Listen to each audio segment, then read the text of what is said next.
waxaa magaalada RAASO lagu soo gabagabeeyay tartanka Quraanka Kariimka ee bisha barakeysan ee Ramadaan. Sababta gabagabada tartankani ayaa waxaa ka soo qayb galay qaar ka mid ah culimada magaalada RAASO, ardayda dugsiyada Quraanka Kariimka, waalidiinta iyo waxgaradka degmada RAASO. Ugu horeyn baa guddiga garsoorka ee ku tartamayaasha Quraanka Kariimka ee 30 juz, 15 juz iyo 5 juz oo uu hogaaminayo Sheekh Ismaaciil Shaam ayaa gudagalay tartansiinta xubnihii isugu soo hadhay wareegii ugu dambeeyay tartankani. huwa alladii arsala rasuulahu bil hudaa wa diinil haqqi liyudhhirahu ala ad-diini kullihi walaw kariha al-mushrikuun. ma yarawna al-malaa'ikata la bushra yawmaidhin lilmujrimiina ويقولون حجرا محجورا.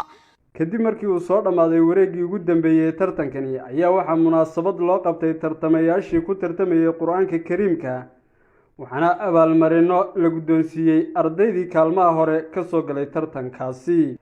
munaasabadan gabagabada tartanka Quraanka Kariimka ee bisha barakeysan ayaa waxaa hadallada furitaanka ka soo jeediyay Sheekh Axmed Saafi Sheekh Maxamed, gudoomiyaha golaha arrimaha islaamka ee degmada RAASO. laakiin haddii in yar abyaadii ibnu fira macnaha saaxibu shaadibiya haddii macnaha aan tilmaanta uu ka bixiyey tilmaan baliiqa ahayd fayaa ayuha alqaari bihi mutamasikan mujilan lahu fi kulli xaalin mubajila hanii'an marii'an waalidaaka calayhima malaabisu anwaarin min attaaji waalxula فما ظنكم بالنجل عند جزائه أولئك أهل الله والصفوة الملا أولو البر والإحسان والصبر والتقى حلاهم بها جاء القرآن مفضلا. دنكيز الشيخ بشير شيخ محمد وكمدها قدي قرصور كي ترتمياشا أي كورا أرتع وخدمة كتاب الله سبحانه وتعالى عز وجل إن عن كتابك الله يؤذيقنه يعني كتابك الله إلهي بوينيه إهل كيس عن معناها لا وينيو لا تعزيزيو لا شرفه dadkana mujtamacana kitaabka lagu soo xidho loo soo jiheeyo haday noqoto marka tasxiix ahaan oo xuruuftiisa la hagaajiyo haday noqoto amal falahan haday noqoto xifdi ahaan. sidoo kale Sheekh Ismaaciil Shaam ayaa si kooban uga waramay waxyaabihii soo jiitay intii uu socday tartankani. waxa iga yaabiyay aniga aan shalay dhan la yaabanaa imtixaankii qaadi garan waayay ilma yaroon isticmaalaha waa hadduu ugu badan yahay waa 12 jir oo la yakhtaa fi riwaayat ad-duri aslan سواء كان في المدود وفي الإمالات إبدال الهمزات تسيير الهمزات أبوابتي وحودتك متقنين تابا كو أدكيد أن كو استاغين.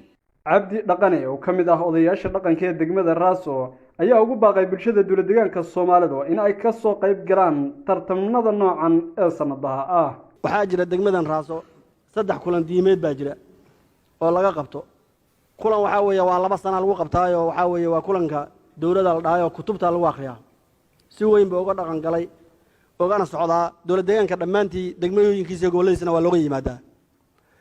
kulanka labaadna wuxuu dhacaa waa qalinjibinta Quraanka isna sanadkii mar buu dhacaa isna waqtigii hore RAASO ku kulnaa laakiin hadda sanadkii u dambeeyay waxa ka soo qayb galay 2 gobol gobolkan afdheer hadda anagu aan ka mid ka nahay iyo gobolka Shabeellaha way ka soo qayb galeen.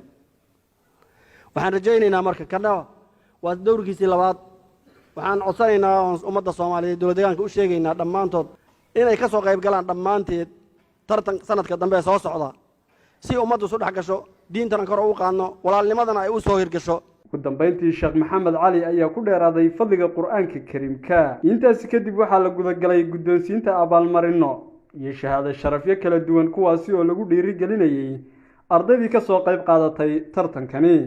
haddaba waxaa kaalinta koowaad ee 30 juz ee Quraanka Kariimka ku guulaystay Maxamuud Sheekh Maxamed Cali, waxaana la guddoonsiiyay shahaado sharaf iyo 20,000 oo ber.